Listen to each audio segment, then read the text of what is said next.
d'un autre type de mal. Elle pensait qu'un démon avait pris possession de son corps. Le démon l'a touchée, lui a attrapé le ventre, le visage.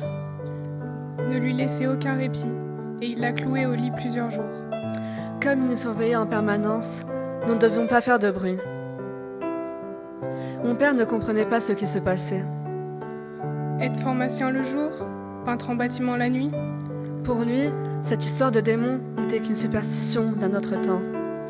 Et qu'elle reste au lit, un caprice. Il pensait qu'elle pouvait se rétablir si elle le souhaitait, que ça ne dépendait que de sa volonté.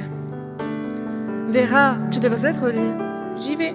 Adela, la petite est encore debout. Ne crie pas, il peut nous entendre. Qui ça? Le démon. Il me fait mal. N'importe quoi. Ma tête va exploser. Ce démon n'existe pas. Ce n'est pas réel. Et pourtant, elle tentait tant bien que mal de s'astreindre à une routine quotidienne à peu près normale. Ils sont allés voir le psychiatre, mais ma mère rechignait à prendre les médicaments. Elle disait que ces pilules ne lui faisaient rien, si ce n'est l'assoupir. Alors, soit elle refusait catégoriquement de les prendre, soit on a abusé pour s'assommer et oublier. Je crois que papa n'a raconté à personne ce qui était en train d'arriver, par peur, je suppose, d'être rejeté.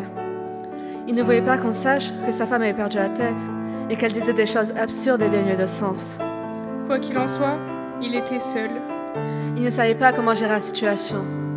Si bien qu'il passait de plus en plus de temps au travail et de moins en moins de temps à la maison. Quand il terminait sa journée à la pharmacie, il mangeait un sandwich dans un des appartements qui peignait la nuit. Maman était convaincue qu'il avait une maîtresse. Mais où étais-tu passé? Je terminais de peindre un appartement. C'est ça, oui. Tu veux que je le dise aux enfants?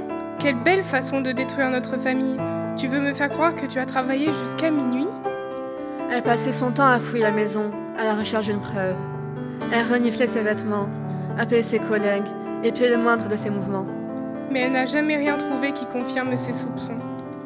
Mon frère, lui aussi a souffert de ses obsessions. Il venait d'entrer à l'université. Tu sors? Oui. Tu te drogues? Où es-tu allé chercher ça? C'est maman qui le dit. Si tu rentres encore tard, elle va être furieuse. C'est n'importe quoi, Vera. N'écoute pas. Le démon t'a vu. Lorsqu'elle cousait, elle parvenait à une certaine tranquillité. Elle avait appris à coudre avec sa Maria. Le métier s'était ainsi transmis, de génération en génération, dans la famille.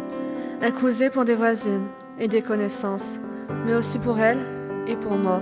J'adorais ça. Maman avait sa façon bien à elle d'endurer ses tourments.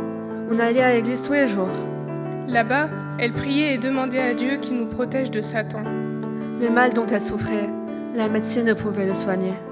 Les docteurs savaient bien des choses, mais ils avaient toujours échoué avec elle. C'est pour ça qu'elle cherchait d'autres chemins.